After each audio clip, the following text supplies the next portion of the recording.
दोस्तों, आपने कैलाश के हजारों रहस्य सुन रखे होंगे और सुने भी क्यों ना हो, कैलाश है ही इतना रहस्यमय। क्या आपने कैलाश पर किसी जिंदा शहर के बारे में सुना है? कोई कहता है कि कैलाश एक पिरामिड है तो कोई कहता है कि कैलाश अंदर से खोखला है। तिब्बत के लोग तो यहाँ तक भी कहते हैं कि कैलाश पर सारे सिद्ध पुरुष महात्मा ध्यान मुद्रा में लीन है। आखिरकार इन सारे रहस्यों का असली सच क्या है? सारा का सारा सच आज की इस वीडियो में हम आपको बताएंगे। कैलाश पर्वत एक ऐसा रहस्यमय पर्वत है जो आज तक अजेय माना जाता है। इस पर्वत पर आज तक कोई भी पर्वतारोही नहीं चढ़ पाया, जबकि कैलाश पर्वत दुनिया की सबसे ऊंची पर्वत चोटी माउंट एवरेस्ट से 2200 मीटर छोटा है। फिर भी इस कैलाश पर्वत पर आज तक कोई नहीं चढ़ पाया। ऐसा नहीं है कि इस पर चढ़ने की कोशिश नहीं की गई, इस पर बहुतों ने चढ़ने की कोशिश की परंतु कोई सफल नहीं रहा। वहीं माउंट एवरेस्ट पर 7000 से ज्यादा लोग चढ़ चुके हैं। कैलाश पर्वत समुद्र तल से 22,068 फीट ऊंचा है। कैलाश पर्वत तिब्बत के उत्तर में स्थित है। चूंकि तिब्बत अब चीन के अधीन है, इसीलिए कैलाश अब चीन का हिस्सा है। कैलाश कभी भारत का हिस्सा भी था। तो दोस्तों, बात करते हैं कैलाश पर्वत के पहले रहस्य के बारे में। कैलाश पर्वत से ही 4 पवित्र नदियों का उद्गम हुआ है। कैलाश पर्वत अपने ऊंचाई के चलते ही नहीं बल्कि अपने आकार और रहस्यमय विशेषताओं के चलते ही समझा जाता है। इसका आकार चौमुखी है, जो दिशा बताने वाले कंपास की तरह है। कैलाश पर्वत से 4 महान नदियों का उद्गम होता है: सतलुज, सिंधु, ब्रह्मपुत्र और घाघरा नदी। ये चारों नदियां इस पूरे क्षेत्र को अलग अलग दिशाओं में बांटती हैं। कैलाश पर्वत को विश्व का केंद्र भी माना जाता है। दोस्तों, कैलाश पर्वत का दूसरा रहस्य है दिशा सूचक यंत्रों का काम नहीं करना। कैलाश पर्वत पूरी धरती का केंद्र माना जाता है, जहाँ सभी दिशाएं आकर मिलती हैं। ऐसे में यहाँ दिशा सूचक यंत्र यानी कंपास भी ठीक से काम नहीं करते हैं। तिब्बत के लोग मानते हैं कि इस स्थान पर अलौकिक शक्तियों का आवरण है और यहाँ आज भी बहुत सारे योगी योग मुद्रा में हैं, जिससे कैलाश पर्वत अलौकिक शक्तियों का आवरण है। वैज्ञानिक भी कैलाश पर्वत पर एक अजीब से रेडिएशन होने की पुष्टि कर चुके हैं, जिससे यहाँ आधुनिक उपकरण ठीक से काम नहीं करते हैं। इसी जगह धरती के उत्तरी और दक्षिणी ध्रुव भी मिलते हैं, इसीलिए इसे एक्सिस मुंडी भी कहते हैं। एक्सिस मुंडी वो जगह है जहां दोनों ध्रुवों के तरंगों का संगम होता है, जिससे कंपास भी यहाँ काम नहीं करता है। दोस्तों, वैज्ञानिकों के अनुसार कैलाश पर्वत एक खोखला पिरामिड है। वैज्ञानिकों ने कैलाश पर्वत पर बहुत शोध किया। उनके अनुसार कैलाश पर्वत एक विशाल पिरामिड है, बिल्कुल मिस्र के पिरामिड के समान। लेकिन ये पिरामिड मानव की उत्पत्ति से भी पहले से है, जो अंदर से खोखला है, जिसके अंदर रहस्यमय और आधुनिक औजार हो सकते हैं। वैज्ञानिकों के अनुसार कैलाश पर्वत के अंदर एक रहस्यमय दुनिया होने के दावे भी किए गए हैं। उनकी माने तो कैलाश पर्वत के अंदर एक उन्नत सभ्यता रहती है,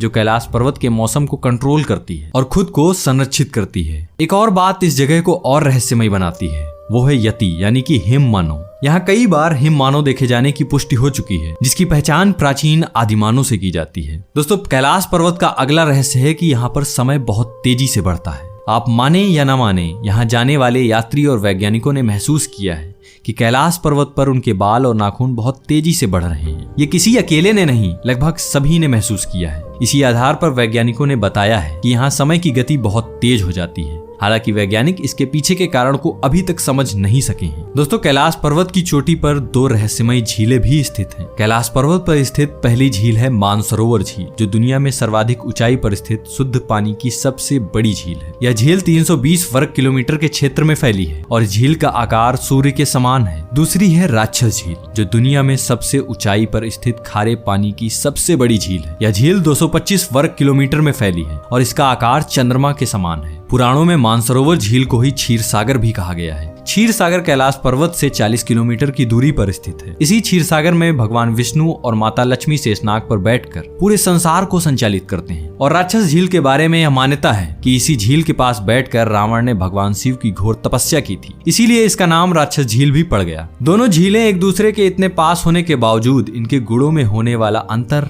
अपने आप में हैरान कर देने वाला है। मानसरोवर सकारात्मक और राक्षस झील नकारात्मक ऊर्जा का प्रतीक माना जाता है। मानसरोवर झील सकारात्मक और राक्षस झील नकारात्मक ऊर्जा का प्रतीक माना जाता है। दोस्तों, कैलाश पर्वत पर प्रकाश और ध्वनि तरंगे भी अलौकिक शक्तियों का प्रदर्शन करती हैं। दोस्तों, कैलाश पर्वत अपना रंग बदलते रहता है, जो कि सूर्य के प्रकाश के चलते होता है। इसका रंग कभी दुधिया, कभी सफेद, कभी गोल्डन तो कभी नीले रंग का होते रहता है। इसकी चोटी पर जमी बर्फ भी अलौकिक शक्तियों का प्रदर्शन करती है, क्योंकि बर्फ इस तरह जमी रहती है मानो उस पर ओम लिखा हो, जो कि भगवान शिव का प्रतीक माना जाता है। कैलाश पर्वत से हमेशा ओम की ध्वनि निकलती है। वैज्ञानिकों की माने तो यह ध्वनि बर्फ के टूटने की आवाज से ओम की ध्वनि उत्पन्न होती है। हमारे ब्रह्मांड में भी ओम की ध्वनि ही सुनाई देती है। ये नासा के वैज्ञानिकों ने पहले ही पुष्टि की है। अब इसे संयोग माने या शिव की शक्ति का रहस्य, ये आपके ऊपर है। गर्मियों में भी जब बर्फ पिघलती है तो डमरू की आवाज सुनाई दे, तो है ना बहुत ही रहस्यमयी कैलाश पर्वत। एक ऐसी ही मान्यता है कि मानसरोवर में जो भी एक बार शिव का नाम लेकर डुबकी लगाता है वो मृत्यु के बाद रुद्रलोक पहुंच जाता है। अगर आप भी कभी कैलाश पर्वत जाते हैं, मानसरोवर में एक बार डुबकी जरूर लगाएं। मानसरोवर में स्नान करने का सबसे अच्छा मुहूर्त सुबह 3 बजे से 5 बजे का है। इसे ब्रह्म मुहूर्त भी कहते हैं।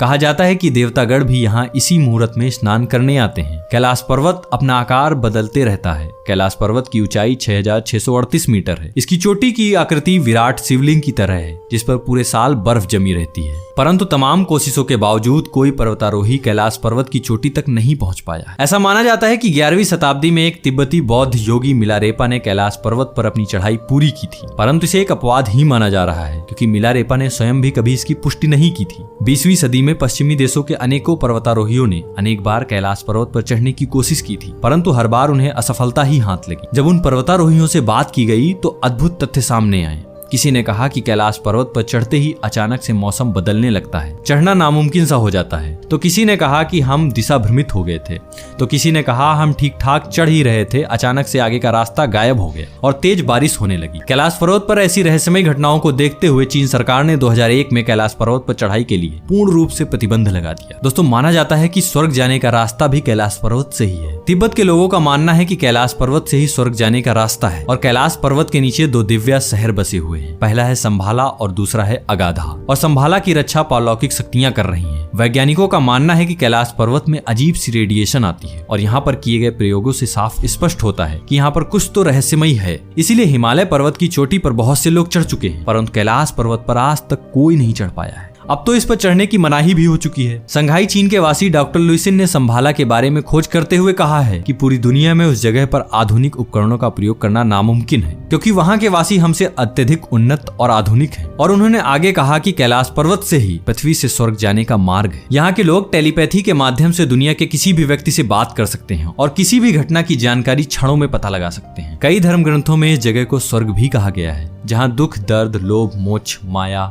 ईर्ष्या का निवास नहीं हो सकता है। कैलाश पर्वत की इस जगह को द हिडन सिटी के नाम से भी जाना जाता है। कहा जाता है कि भगवान बुद्ध ने अपने अंतिम समय में समय के चक्र को जान लिया था और इस जगह के बारे में कई लोगों को बताया भी था, और उसके बाद से ही इसे तिब्बत में संभाला कहा जाने लगा, जिसका अर्थ है खुशियों का स्रोत। दोस्तों, बात करते हैं कि रावण ने जो स्वर्ग की सीढ़ी बनाई थी उसका क्या रहस्य है। रामायण काल की कहानियों को कौन नहीं जानता, जिसमें से एक ये भी है कि रावण ने एक बार धरती से स्वर्ग जाने के रास्ते का निर्माण करने की सोची थी। तब उसने स्वर्ग की सीढ़ी कैलाश पर्वत पर ही बनाने का प्रयास किया था, जिसके निशान आज भी कैलाश पर्वत पर दिखते हैं, परंतु रावण उसमें सफल नहीं हो सका। कहा जाता है कि रावण जब मरने वाला था तब भगवान राम ने लक्ष्मण से कहा कि इस धरती से सबसे बड़ा बुद्धिजीवी जा रहा है, जाओ उससे कुछ सीख लो। तब लक्ष्मण जी रावण के पास गए और रावण से कुछ ज्ञान देने को कहा। तब रावण कुछ नहीं बोला। ये वाक्य लक्ष्मण जी ने राम जी को बताया। तब राम जी ने कहा कि तुम ज्ञान लेने गए हो, वो भी घमंड के साथ। एक बालक बनकर जाओ और रावण के सर के पास नहीं, पैर के पास बैठकर आग्रह करो। तब लक्ष्मण जी अपना तीर कमान रावण के पास रखकर रावण के पैरों के पास बैठ गए और रावण से आग्रह किया। तब रावण ने वहीं पड़े तीर कमान को उठाकर लक्ष्मण जी की ओर करके तान दिया। तब रावण ने कहा कि दुश्मन कितना भी मजबूर हो, उसे कमजोर ना समझो। जब तुम दुश्मन को कमजोर समझ लोगे तो तुम्हारी हार निश्चित है। ये पहला उपदेश है। रावण ने कई उपदेश दिए।